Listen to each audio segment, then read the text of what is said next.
And that's how that works.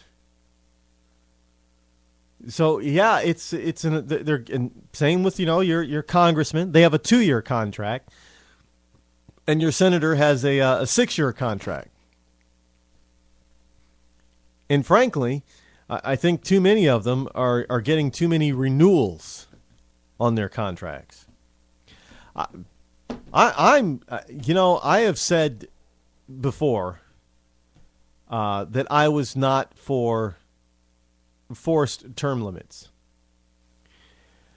But as I grow older, and as the evidence mounts for the contrary, the logic dictates that my view on this change, and that there does seem to be a need for some sort of limitation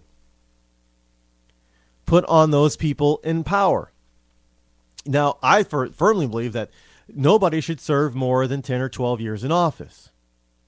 So that would mean that a senator would get 2 terms, and a congressman really should have no more than 4 or 5. And some would argue that, being reelected, 4 times is too much, but, it's 10 years. Because the president's going to get 8. And no, I don't think the president should be allowed to go for a 3rd term and give a president 12 years in office, but let it go at 2. The reason is because basically what you have is 537 people running this country. You have 435 congressmen. You have 100 senators, and you have the president and vice president. Thus, you get 537 people. We're a nation, I have said this over and over again, we're a nation of over 300 million people. You cannot tell me that there are only 600 people, less than, out of a nation of 300 million that are qualified to run this country. It just isn't plausible. I know, even with as bad as our educational system is, it's just not plausible that only 600 people or less are capable of running this country. That's a ridiculous notion. Of course, there are lots of people out there that are very qualified to be in certain government positions, but for whatever reason, they don't run for public office. I don't blame them. It's fine if they don't. And part of the reason is that for higher office, they get bloodied badly. I mean, look at Joe the plumber out in Ohio, right? The guy wasn't even running and he was beat up bad. But we will we'll see how the night goes. We'll try to keep an eye on the polls and everything as they come in this evening while we're on the air. I've tried to boot up all my computers to make sure that we've got everything running. And of course, sometimes technological stuff, it's a little bit finicky. Here's something for you: exit polls. Now, we'll get into exit polling a little bit later, but exit polls are still showing that voters believe that this current economic crisis that we're in, somehow it's still Bush's fault. Now, I think this is fascinating that Barack Obama's been in office for nearly 4 years, and his policies are now in full play. They're in full display and full play. And yet somehow Obama has been able to be a Teflon Don and get away with being blamed. Now, don't misunderstand. He isn't skating by on this. But here's the story. 4 years after President Obama first took office, and half of voters are still blaming the poor economy on President Bush. This according to a poll in Politico. Now, early exit polls released on earlier today show that about half of voters still blame President George W. Bush more than President Obama for the country's economic problems, and most cite the economy as their top issue in the election. Now, the exit poll results released by the Associated Press fit with the argument Obama's team has been making in the lead up to the election. Now, apparently, Obama wasting $1 trillion on a worthless stimulus package and throwing away billions on failed green energy companies doesn't count. Don't for an instant believe. Now, we know how bad these exit polls can be and how off they can be. And depending on how they ask the question is how people are, did you vote for Obama? Oh, well, people don't want to appear to be racist, so they probably said yes, even if they didn't. So don't believe in exit polls, because other polling is showing and has shown that no, they're placing the blame squarely on Obama for his overspending, and that overspending has failed to produce the results that Obama said they would produce. Plain and simple. They're not buying into this notion, generally speaking, not now, that it was worse than I thought. Well, you've had 4 years to figure it out, and you haven't.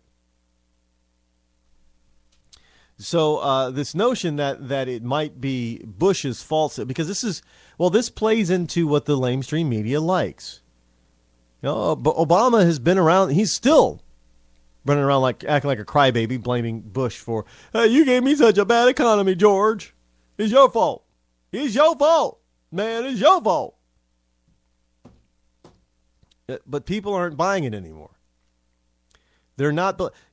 Maybe the first year of your, and maybe you can even say the second year, because we're got to give your policies time to react and work. But 4 years down the line, and things are worse than they were before you took office. No, that's not Georgie boy's fault. That's your fault. And this is what I hope is going to come through in the polls tonight. So, we'll see what happens as the night goes on. Let's see if we can find that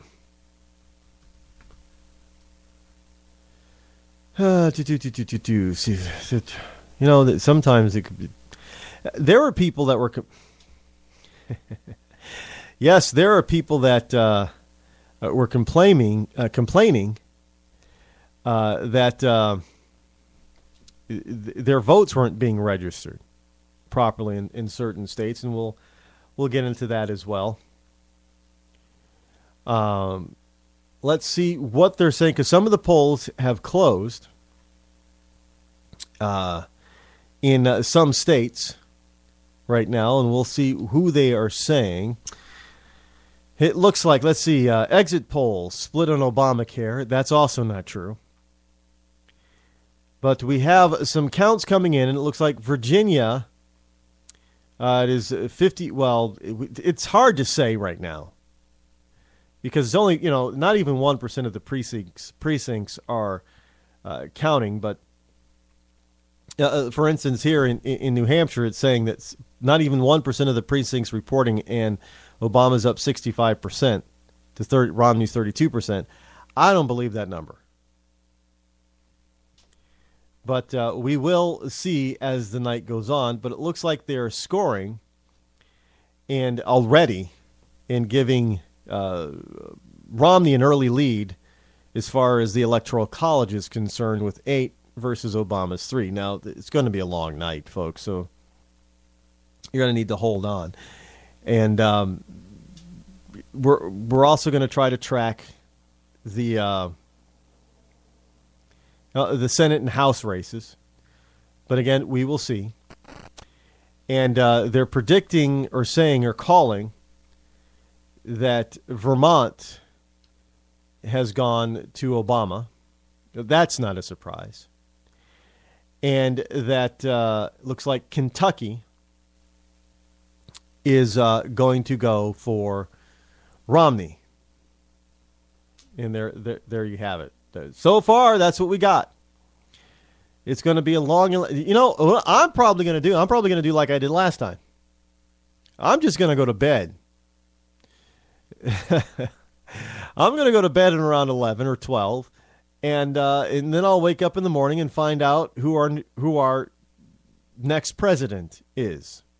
And hopefully it'll be Mitt Romney. So, folks, just don't panic or anything on this early stuff. It is what it is, and this is from the Politico right now. And you're not going to see this linking this stuff because it's not going to be around afterwards. In a couple of weeks. But that's what we got. Now we've got some polling data out there that would suggest that, first of all, if you're in New Jersey, it appears that email voting is extended to Friday for displaced people. New Jersey election officials decided today to give some voters displaced by last week's storm an extra 3 days to cast election ballots as complications emerge in a last-minute provision to offer those hit hard by the storm more voting options. You don't offer more voting options. The options are the options. You're not disenfranchised. If you got portable polling places, then that's what they use. The Army trucks or what have you. It has become apparent that county clerks are receiving applications at a rate that outpace their capacity to process them without an extension of the current schedule. Well, that's fine. They still have to bring in does New Jersey have a voter ID law now? Because we have one here in New Hampshire, and it was nice. I actually had to show ID in order to vote tonight. That was a good thing. Because I would have been upset if I would have got there and found out I couldn't vote because somebody had already checked my name off that I had already voted. I would have been highly upset about that. And stuff like that has happened in the past. And we've got some stories here about some voting problems. And we know that voter fraud has happened in the past. Even though some people are saying, oh, no, there's no voting. There's no voting fraud. None. No looking over here. Don't think about Acorn in 2008. Not to mention, you know what else I'm sick of? I'm sick of looking like in New Jersey. Now, don't take this the wrong way, folks, but English is the American language. I'm tired. I'm looking at a sign in New Jersey that says vote here, written in English. And below, it says vote here, assistance available. And below, it's also written in Spanish. No! English! What the hell's wrong with people? Learn English. This is, we could have been speaking Dutch, but no, English is our language. Not Spanish, not German, not Portuguese, not Italian. English. This is crazy that we have to do this kind of thing. Now, I just wonder if there are ballots also written in Spanish.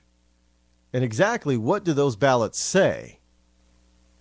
I don't know. Hang around. We'll find out.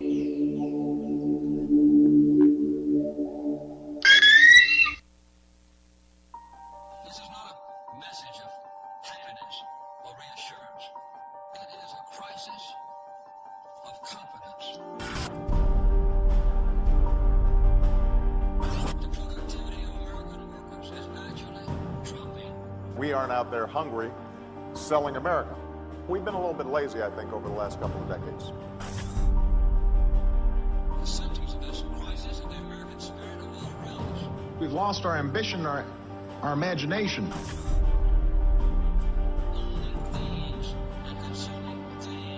You go to a bank and you use an ATM. You don't go to a bank teller.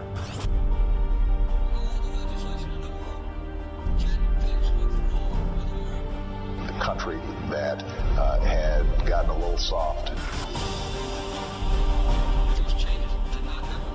change cannot happen over.